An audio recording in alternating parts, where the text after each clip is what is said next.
dia, eu sou Isabelle Maria. E eu sou a Giovana Bittencourt. E hoje estamos aqui mais uma vez com o nosso podcast Espaço Cast.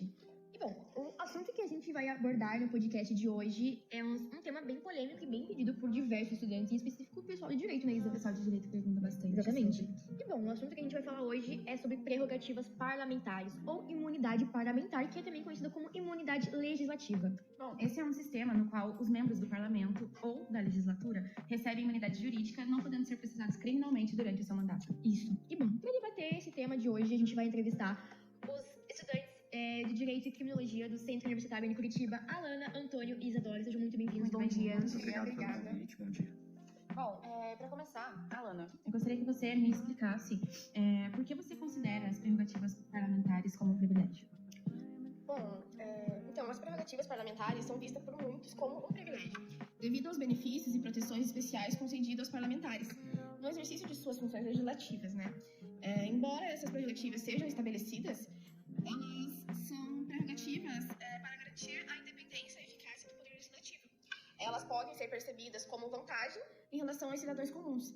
É importante ressaltar que, apesar dessa prerrogativa, ela ter várias justificativas válidas, ela também pode ser um objeto de abuso e de desvio de poder.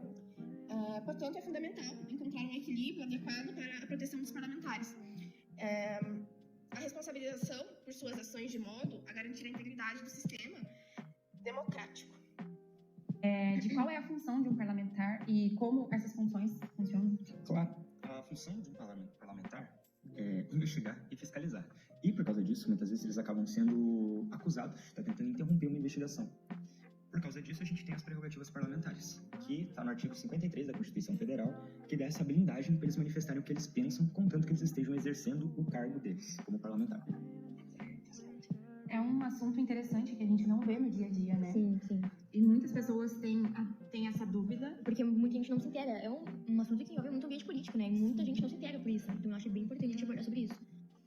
Bom, a produção quer falar alguma coisa com a gente? O que vocês estão falando alguma coisa atrás?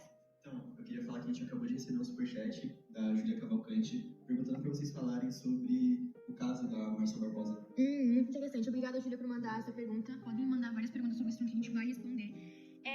Sobre o caso em específico, a gente já aborda. Eu primeiro quero fazer uma pergunta para Isa, que relaciona também até.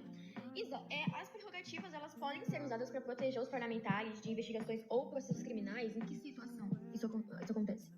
Então, em relação a investigações, sim, ele pode ser protegido uma vez que a investigação seja em torno de algo que o parlamentar fez ou disse durante o exercício da função.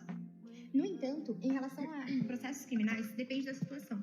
Como dito no artigo 53, ele só é protegido por suas palavras, opiniões ou votos. Portanto, isso não se encaixa em outros crimes, como o atentado à vida, por exemplo. Bom, e sobre o caso? Se você quiser contar mais pra gente sobre o caso, o que aconteceu exatamente nessa época aí? O caso da Márcia Barbosa foi um homicídio que ocorreu em 17 de junho de 1998 pelo ex-deputado estadual da Paraíba, Aécio Pereira Lima.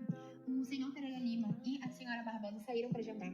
E no dia seguinte, um cidadão viu o senhor Aécio Pereira Lima retirando o corpo da Márcia Barbosa e descartando ele num terreno baldio.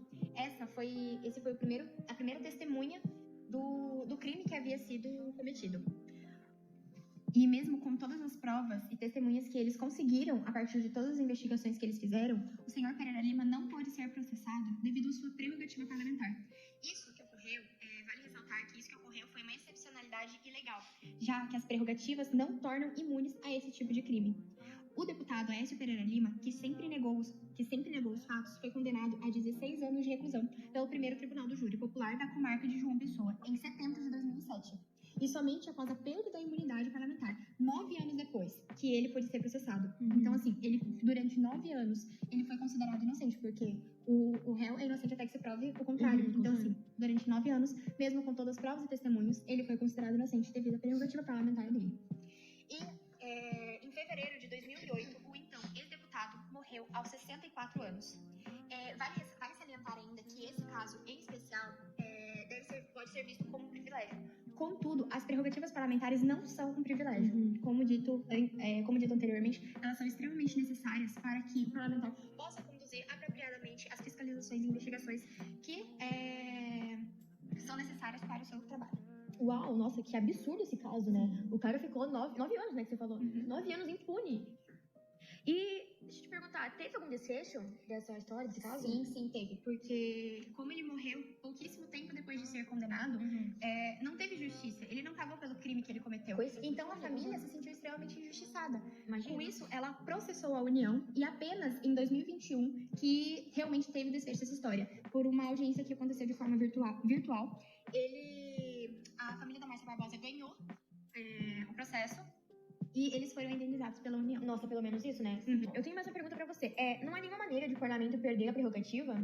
Sim, há maneira, que é a quebra do decoro parlamentar.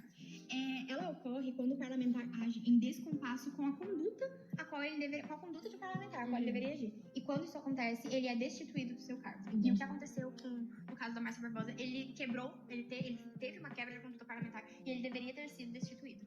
E não foi, né? E não foi. Por isso que esse é um caso que se enquadra em privilégio. Sim. Mas, como eu disse, é excepcional. E isso não se enquadra às prerrogativas parlamentares. Entendi. Vale salientar ainda que tudo que o parlamentar faça durante o exercício de função, ele é isento totalmente, não apenas durante o mandato dele, como ao final dele. Ele não pode ser processado por nada que ele disse Ou fez durante o exercício, por nada que ele disse, né? Ou proclamou, ou qualquer coisa, durante o exercício da função, mesmo após o mandato dele ter terminado. O que aconteceu durante o mandato, no exercício de função, fica lá e ele não pode ser processado. Bom, isso pode ser tanto certo quanto errado, né? Dependendo do que as pessoas fazem. Enfim. Por que não é permitido que a pessoa em questão, no caso parlamentar, abra mão da prerrogativa? Porque a prerrogativa é ligada ao cargo do parlamentar e não à pessoa. E é por isso que não é considerado um privilégio. Seria um privilégio se aquilo fosse dado à pessoa e não ao parlamento, no caso. Certo, entendi. As dúvidas principais, pelo menos, foram sanadas aqui. Eu agradeço